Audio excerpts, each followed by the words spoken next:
It's April 2023. China has just recently opened its borders after nearly 3 years being closed off to the outside world.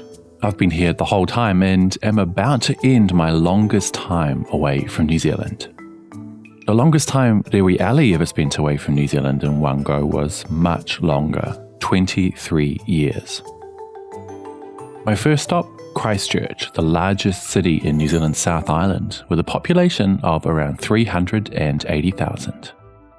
It was late in the day by the time I arrived after my long journey, so I decided to go for a stroll to one of Rewi's old stomping grounds.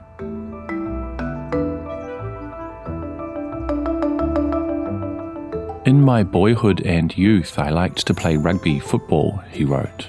To me, it was a struggle and there was a lot of fun in it. I learned a good deal on the rugby fields in Hagley Park.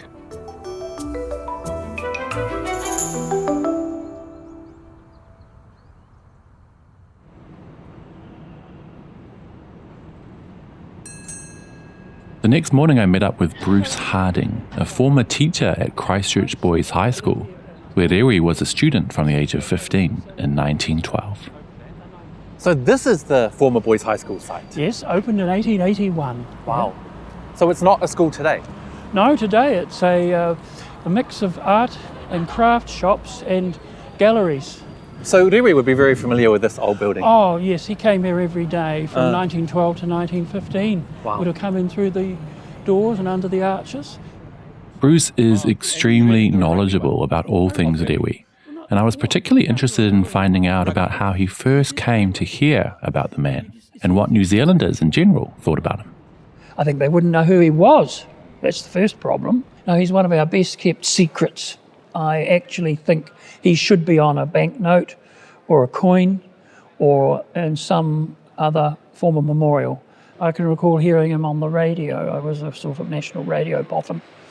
And I remember hearing him talking about China and the work he was doing here.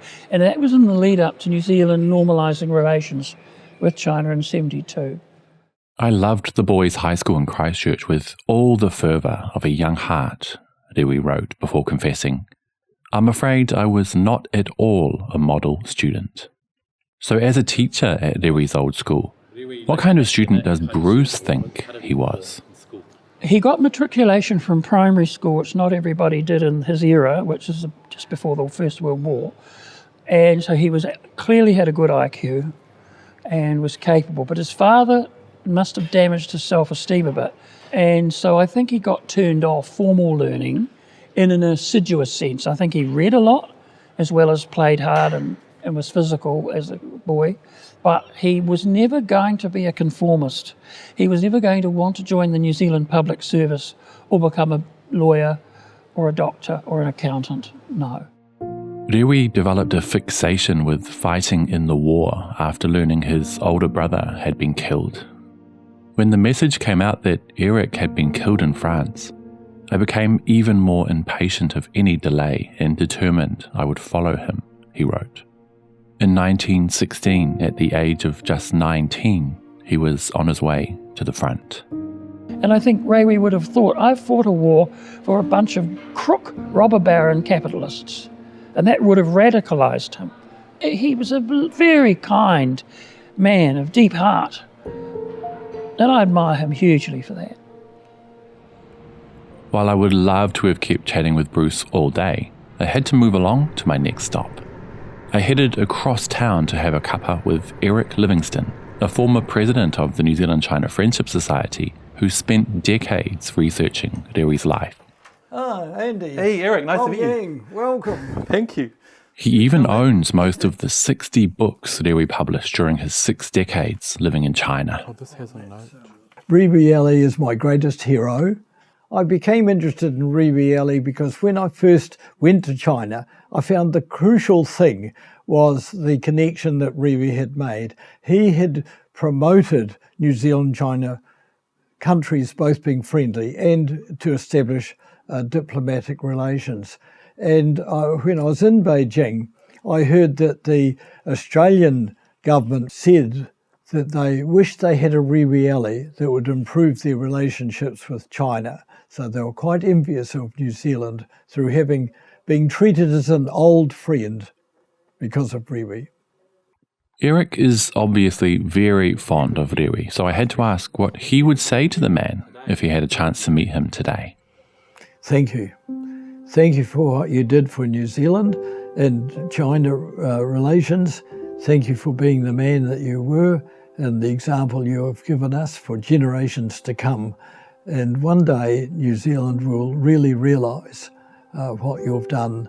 And I know you don't want to be on a pedestal, you didn't want any statues.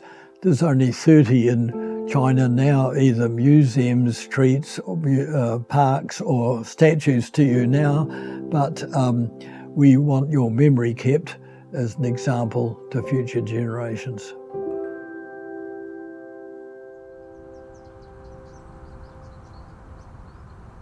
Speaking of the next generation, Eric suggested we head across town to check out the Rewi Alley Chinese School, which first opened in 1998. We act as a community hub for Chinese families. We deliver lessons in Chinese language, in traditional art, calligraphy, as well as other subjects to both children and adults. So they often know the story in English. And that helps. That helps with the translation into Chinese. This is Dr. David Lemon, principal of the school. What do you think if Rewi came here, what would he think of this school? I think he would like it because part of his teaching philosophy was theory and practical. And we've kind of done both. So it's not just all academic study, we also do the arts. We also teach robotics. So I think he'd like the mix. I think he would like the fact that there's Kiwi children mixing with Chinese children, learning about each other. I think he would like that.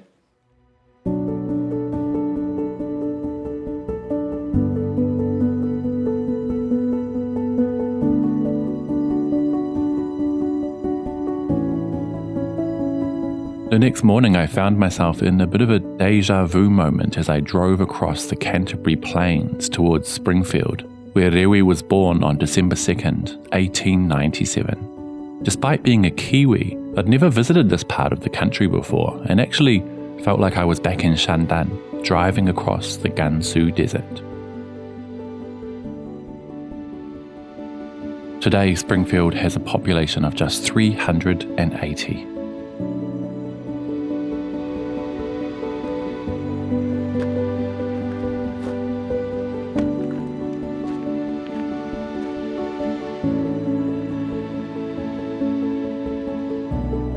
I've come to check out the Rewi Alley Memorial Park, which features one of only 2 monuments to him in New Zealand.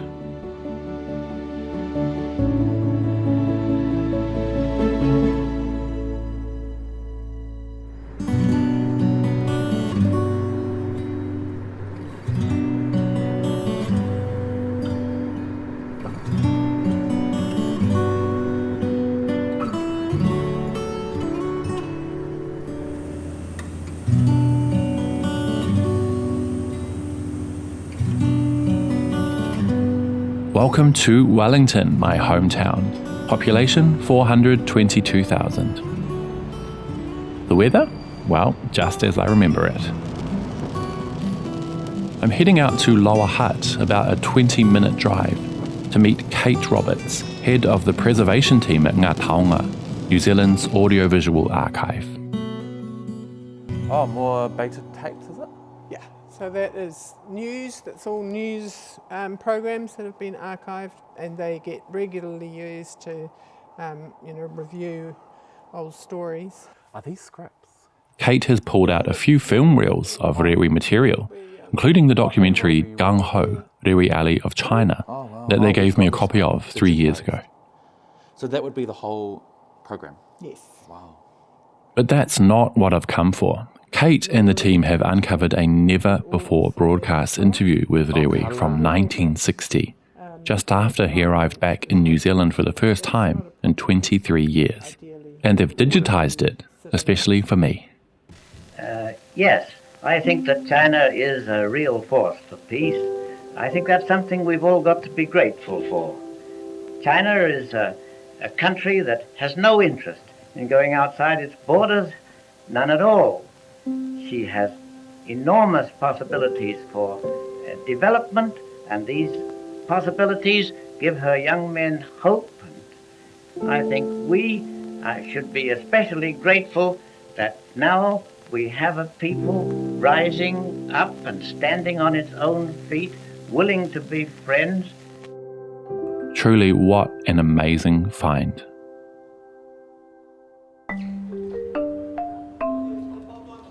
I've been invited to a special exhibition aimed at teaching New Zealanders more about Rewi and his life through art. This is Deng Bangjun, a painter and one of Rewi's foster sons.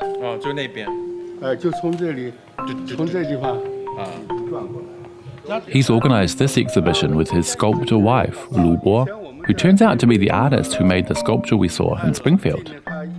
The pair have lived in New Zealand since 1997. Now, in their 80s, they definitely couldn't do all this alone. The event's being put together with help from the New Zealand-China Friendship Society, as well as George Chow and his team from the New Zealand Friendship for Peace Association. The cabinet won't be able to deliver it until Friday.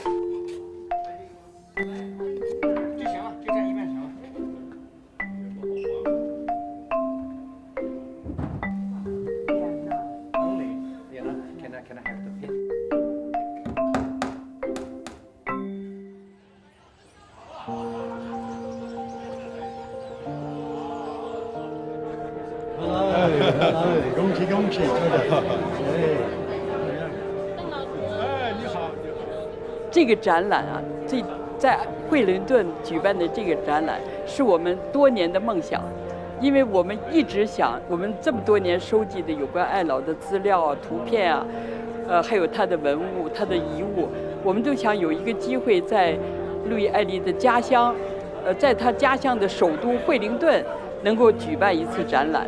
这是他给我们最后的嘱咐，也是我们觉得应该继续努力奋斗的目标。They've invited me to visit them at their home in Auckland for a chat, so I'm definitely looking forward to that. I'd like to take this opportunity to declare the Rewi Alley Memorial Exhibition open.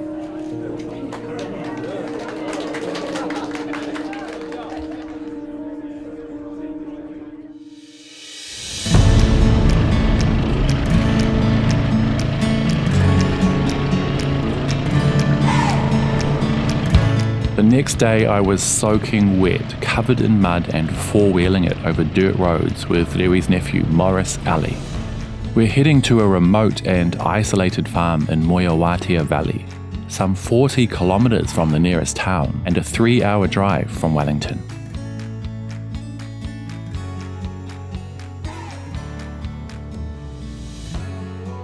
After returning injured from fighting in World War I, Rewi and his old schoolmate Jack Stevens applied for a government loan to buy this 800-acre farm in 1921 under the Returned Soldiers Rehabilitation Scheme. So, Rewi and Jack, their life here was pretty tough, eh? Oh, terrible. Yeah. What would a day be like for them? We used to talk about 16-hour days in the summertime. In the wintertime, I think they got pretty bored in the winter because when it's so wet they couldn't work outside. But while he described his time here as 6 years of loneliness and struggle, his nephew Morris reckons it helped him recover a bit, mentally at least, from the horrors of World War I. He's really talked about old war dreams he had, and he's helped that. We found that the quiet life here and the bush environment and the remoteness helped him clear away those horrible dreams. He certainly talked romantically about the bush and the rata trees and flowers and the birds and things like that he enjoyed about living here. Morris witnessed his uncle firsthand being lauded as a hero in New Zealand, and then remembers suffering when the tide turned in the 1950s, and his family became social pariahs because of Rewi's connection with China. Oh, it was hard for us, and hard for all the family, I think. initially he was a hero, and the papers were full of Rewi Alley. Then came the McCarthy era of the 1950s, and suddenly he was the red under the bed. We all suffered to some extent. Your uncle's a communist, and yes, he's a revolutionary, and so as children we realised that Rewi was a good man and he was our uncle, and so we kept contact with him, but yes, we had to sort of suffer the stigma of being alienated from the general run of society.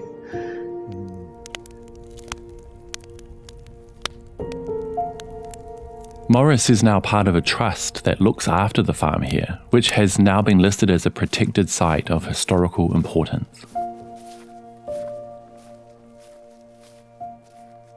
Sitting on the deck of Rewi's old farmhouse and reading his autobiography, more than 100 years after he first arrived, really makes me feel even more connected to him. Life at Moyawatia gave me the ability to face up to cold winds for days and still smile. It cleared away a lot of war dreams and brought me down to earth, teaching me anew the value of simplicity.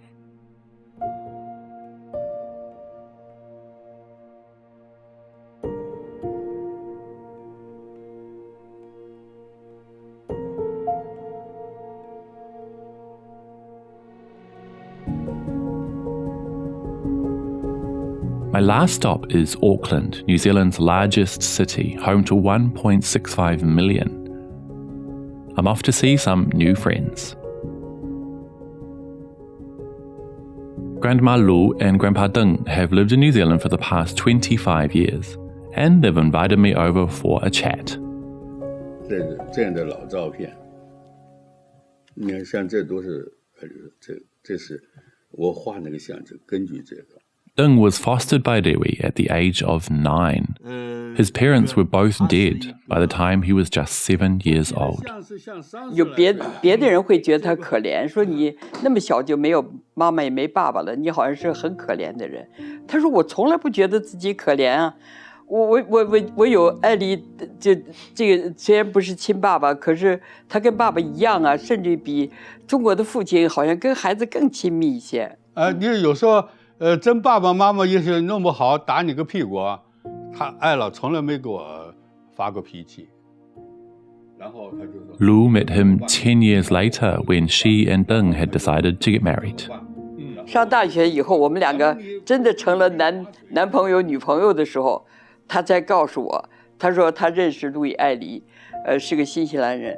我也很吃惊啊，我说你怎么会认识个外国人呢？完了以后，他大概讲了讲，然后他就 带我去见艾老。第一次见艾黎的情况我已经记不太清楚了，但是我知道艾黎对我非常好，而且他说一个女孩子学雕塑很不容易啊，她知道做雕塑是很辛苦的嘛。那时候他是作为一个新西兰人的一个英雄，但是后来呢，新中国成立了，他还不回来，那时候。 就好像就骂他了，又有人骂他了，骂的可难听，说他是中国的狗，那个，但是他不在乎这些，你说我什么，但是他还是希望中国和新西兰友好。